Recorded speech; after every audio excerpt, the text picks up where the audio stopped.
एक बार फिर से आपका हमारे यूट्यूब चैनल में बहुत बहुत स्वागत है। आज एक नई कंपनी के बारे में हम बात करेंगे, लक्ष्मी ऑर्गेनिक्स इंडस्ट्रीज लिमिटेड के बारे में। वैसे तो हर कंपनियां अच्छी होती हैं और निवेश के हिसाब से देखी जाती है, लेकिन यदि हम शॉर्ट टर्म के लिए देखें तो अभी वर्तमान में यह कंपनी अच्छा रिटर्न देती हुई नज़र आ रही है। आपने देखा होगा कि कल 9-10% लगातार चढ़ती हुई नज़र आई थी और 14% के बाद थोड़ा बहुत करेक्शन भी इसमें देखने को मिला था।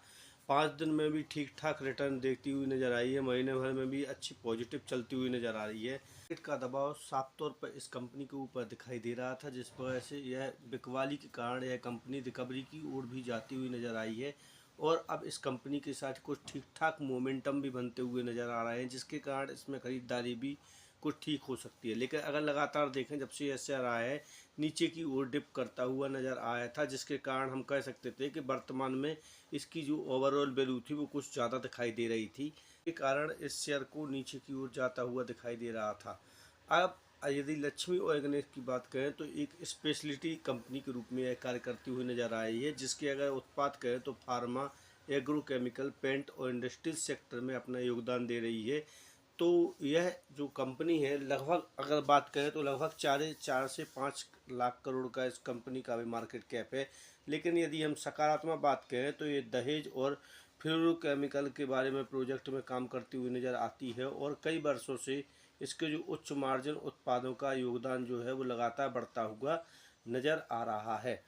तो यहाँ केमिकल सेक्टर में जो लंबी अवधि की जो ग्रोथ है उसकी संभावना भी बनी हुई है और कंपनी की जो क्षमता है वो अपनी विस्तार करती हुई नज़र आ रही है।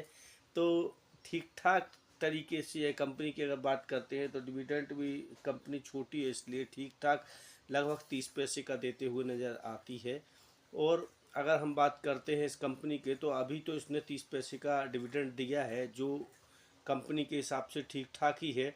और अगर नकारात्मक बातें करें तो लगभग इस देखें तो अभी मुनाफा जो है वो काफ़ी कम होता हुआ नज़र आ रहा है और जो प्रॉफिट मार्जिन है वो भी लगभग स्थिरता से नीचे की ओर जाता हुआ आ रहा है, जिसके कारण इस कंपनी पर थोड़ा बहुत मार्जिन दबाव तो दिखाई दे रहा है। लेकिन अगर पीएटी की बात करते हैं हम, तो भी यह कमज़ोर ही दिखाई दे रहा है। ऑपरेटिंग मार्जिन भी क्या हो रहा है, इसका गिरता हुआ नज़र आ रहा है, जिसके कारण इस कंपनी में जो गिरने की संभावना है वो बनी हुई थी। अंतर्राष्ट्रीय स्तर पर चीनी कंपनियों के साथ प्रतिस्पर्धा भी इसकी दिखाई दे रही है, जिससे जो केमिकल सेक्टर का जो चक्रीय दबाव है वो भी नीचे की ओर जाता हुआ नज़र आ रहा है।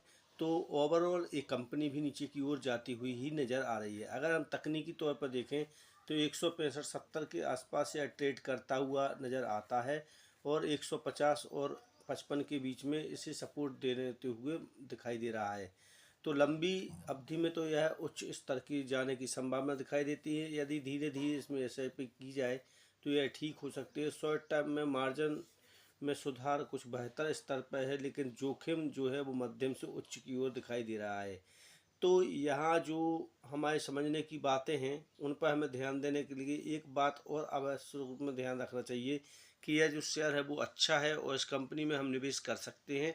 और अगर इसमें हम थोड़ा बहुत लगभग मानते हैं कि 120 के लेवल पे अगर हम शेयर खरीदते हैं तो यह ऊपर जाने की संभावना हो सकती है। और लगभग निवेश करें तो इसमें 17,000 से ऊपर का निवेश हमें नहीं रखना चाहिए, क्योंकि ज़्यादा रिस्क लेने पर हमें भविष्य में अपने जो मार्जिन है वो कम होते हुए भी नज़र आ सकते हैं या हमारे अमाउंट बहुत ज़्यादा नेगेटिव हो सकता है।